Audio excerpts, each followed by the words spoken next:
Au Katanga, la vice-première ministre, ministre de l'Environnement et du Développement durable, hier est venue ce mercredi 15 décembre pour le suivi des instructions données à l'entreprise chinoise China Non-Ferrous Metal Mining, portant notamment sur la prise en charge médicale de la population du quartier Panda, victime de la pollution causée par cette société, ainsi que la désaffectation de 12 hectares représentant les 3 sites du bassin de Régé. Lors du tête-à-tête F. Bazaïba et les cadres de cette société, le directeur général de cette entreprise, Daniel Bombile, a indiqué que 689 foyers, soit environ 1490 personnes, ont été prises en charge médicalement et que 7 hectares sur 12 sont désaffectés et remblayés. Il a par la suite porté à la connaissance de l'autorité gouvernementale de la bonne volonté ayant caractérisé son entreprise dans le déroulement de toute la médiation dans le seul souci d'améliorer les conditions environnementales. De son côté, Eve Bazaïba, bien que satisfaite de la présentation faite par cette entreprise, a insisté pour une vérification de terrain tout en promettant non seulement des sanctions négatives mais aussi positives et que son collègue des mines passera pour le contrôle de légalité. Ces mesures décidées en ce jour seront appliquées sur toute l'étendue du territoire national, occasion pour elle d'insister sur le fait que les minéraux ne seront plus exploités en dehors de la République démocratique du Congo. La transformation des minéraux se fera sur place, ce qui fera une plus-value dans le but de développer la RDC. Comme promis il y a 3 mois, F. Bazaïba Massoudi est descendu sur le site du bassin de Régé pour planter les acacias et autres plantes avant de communier avec la population du quartier Panda. Une journée très chargée pour la vice-première ministre, ministre de l'Environnement et Développement durable. F. Bazaïba a d'abord présidé la réunion du Conseil de sécurité avec les différents responsables de la territoriale de la ville de Likasi avant de se rendre au territoire de Kambov à la demande de la société civile de cette partie de la province du Haut-Katanga. Là, la vice-première ministre a échangé avec les autorités politico-administratives sur, entre autres, le dossier Komika, une entreprise chinoise d'exploitation minière de cuivre et cobalt qui pollue les rivières Kamaya et Kazaza. Suite à cette pollution, la population est allée en procès contre Komika sans aucune suite favorable. Étant sur place à Likasi, la vice-première ministre s'est rendue à Komika, rencontrer les responsables de la dite entreprise et visiter les 2 bassins de Régé, accompagnée entre autres de l'Agence congolaise de l'environnement qui a fait le prélèvement de cette eau pour voir s'il y a pollution et à quel degré. La vice-première ministre a instruit une vérification de tous les documents des exploitants miniers. La patronne de l'environnement a été reçue par le grand amiral Baudouin Liwanga, DG de Afridex, African d'explosifs, un service public de l'État sous tutelle du ministère de la Défense. Après un tête-à-tête entre les 2 personnalités ainsi que leur délégation, ont visité le site d'Afridex, une zone de 85 hectares. F. Bazaïba se bat bec et ongle afin d'apporter solution aux problèmes environnementaux, surtout liés à la pollution. Outre la Covid-19, le ministère de la Santé publique tient à booster la lutte contre le VIH-Sida. C'est dans ces cadres que la vice-ministre de la Santé publique, Hygiène et Prévention est arrivée dans la ville de Goma, chef-lieu de la province du Nord Kivu. À son atterrissage à l'aéroport international de Goma, Véronique Kilumbankoulou a accordé une interview à la presse pour fixer l'opinion sur sa présence dans la ville de Goma en pleine pandémie de Covid-19. Comme vous le savez, la santé, c'est l'une des grandes priorités de son Excellence, Monsieur le Président de la République. J'ai cité Félix Antoine Tshisekedi Tshilombo, qui ne ménage aucun effort pour assurer la santé à la population. Et là, nous avons une très grande activité par rapport à la lutte contre le VIH-Sida. Nous voulions, malgré ce contexte de la pandémie à Covid-19, voir aussi comment booster cette épidémie de VIH qui ne doit pas rester dans les oubliettes.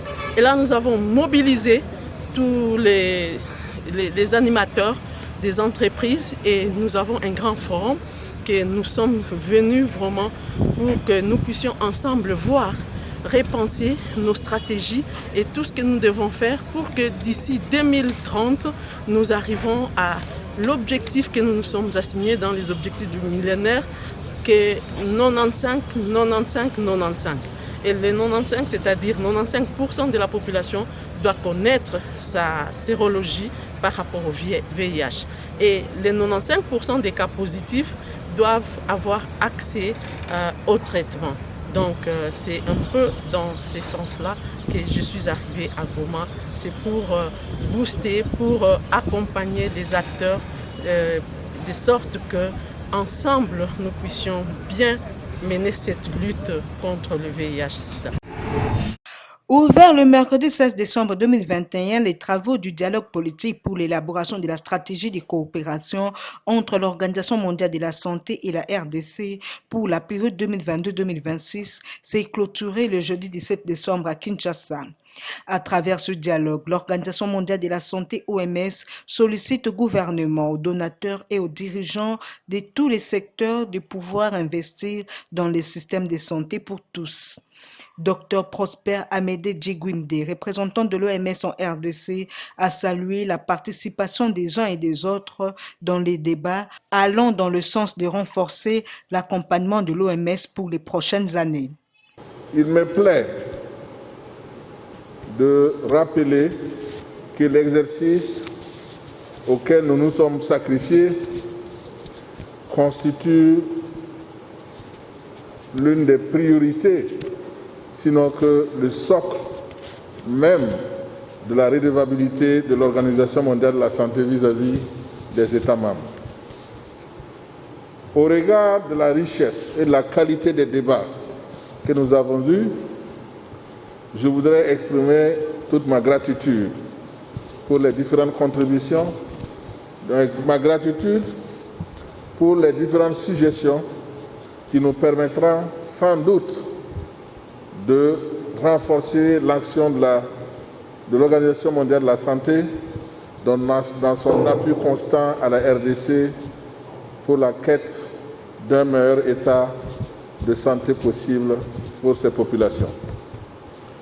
Je peux vous rassurer que toutes les observations et recommandations seront prises en compte avant la finalisation du document stratégique qui sera soumis à votre appréciation et aussi en rappelant aussi le caractère flexible de la planification à notre niveau, je puis vous rassurer également que tous les mécanismes dont nous avons suggérés et énumérés dans les prochaines étapes seront pris en compte afin que de façon régulière, nous nous retrouvons pour échanger sur la mise en œuvre et procéder à des ajustements éventuels en tenant compte des priorités du pays.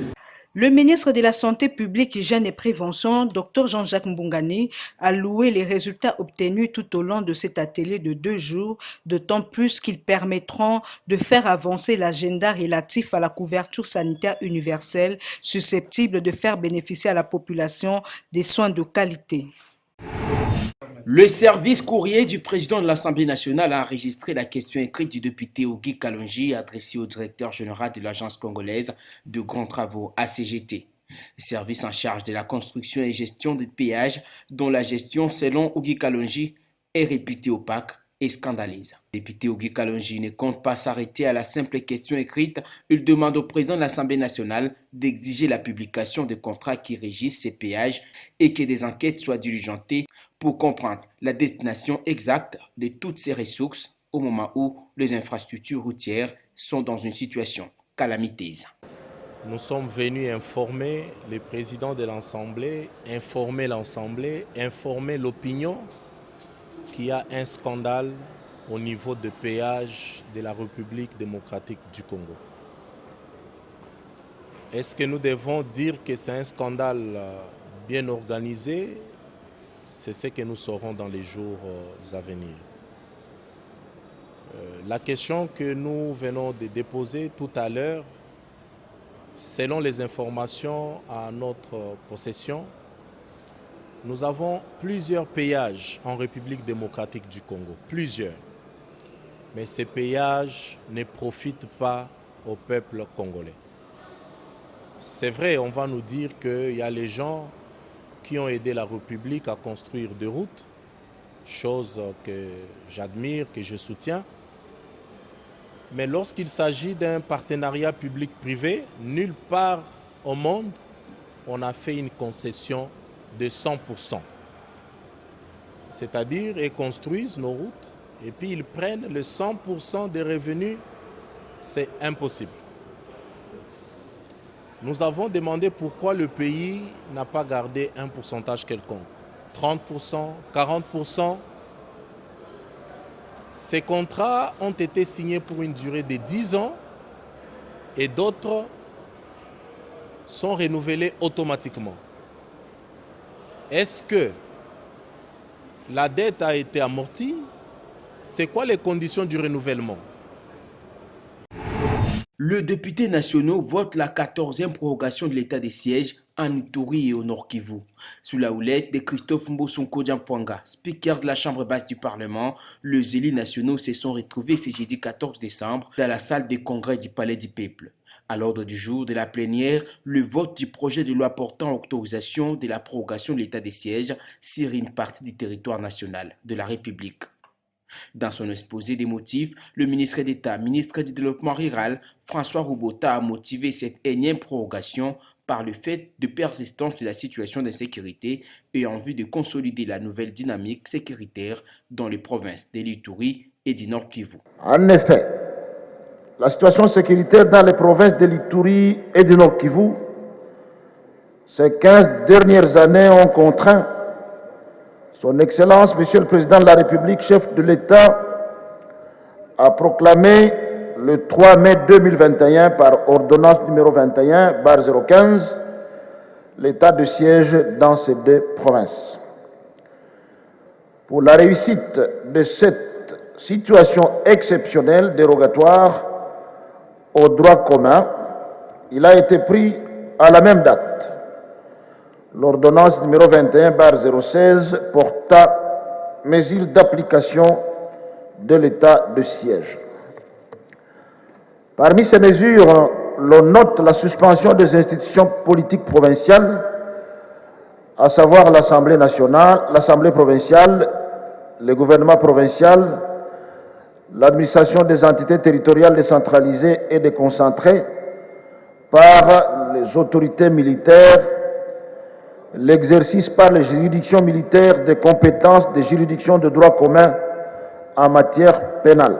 Cette nouvelle prorogation, conformément aux dispositions de l'article 114, alinéa 5 de la Constitution, ce régime est sollicité aux fins de permettre aux forces armées engagées au combat de poursuivre les opérations afin de restaurer la paix dans ces provinces. Sans débat, la 14e prorogation de l'état des sièges a été votée par 275 députés sur 279 présents.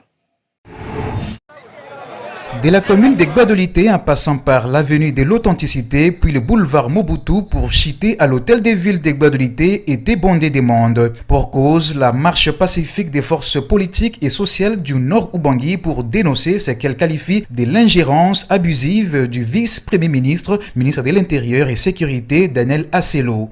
Occasion pour ces forces politiques et sociales constituées de l'UDPS, MLC et Recoupement Zahir, tous membres de l'Union Sacrée, y compris les mouvements citoyens M14 et l'association GDK, de dire non à l'intérim du gouverneur des provinces confié à Isato Nzege, gouverneur démissionnaire et déchu par la motion de censure des députés provinciaux. Ceci conformément au télégramme du vice-ministère de l'Intérieur et Sécurité signé le 12 décembre dernier, confiant l'intérim au gouverneur contesté par sa propre population. Sur les banderoles, on pouvait lire non à l'ingérence abusive du ministre Asselo et son vice Molipé. La population du Nord Ubangi dit non au retour du gouverneur démissionnaire Isato Nzege Koloké. La population appelle le chef de l'État Félix Antoine Tshisekedi à sauver le Nord Ubangi. Fin des citations. C'est à l'hôtel de ville de Gbadolité que leur mémo a été lu et remis au maire de la ville Joseph Molegbe. Les responsables des différents partis politiques se sont exprimés. Le peuple est d'abord. Président Fati, Kanisa Maloba Papa, pour être population Nord Ubangi, balingi ete monsieur Isato zonga sous la tête à Mboko yote. Et si Kanaïsa sous la tête à Mboko yote. Tosali lutte de pouvoir pendant 37 ans. Mais si ko pouvoir ezibiso tulingi bato na moyibite. bino moko boyebi bana Nord Ubangi vision ya chef de l'État azo prôner le peuple d'abord eza na Nord Ubangi te yango nde pesi bino courage ya kobima leo na nzela bo dénoncer bo mettre fin na système Isato. To remercier chef de l'État toyebi ke na vision na ye ya peuple d'abord. Je pense rien n'est à commenter, à comprendre que bana ya Nord Ubangi balingi lisusu mese Isato.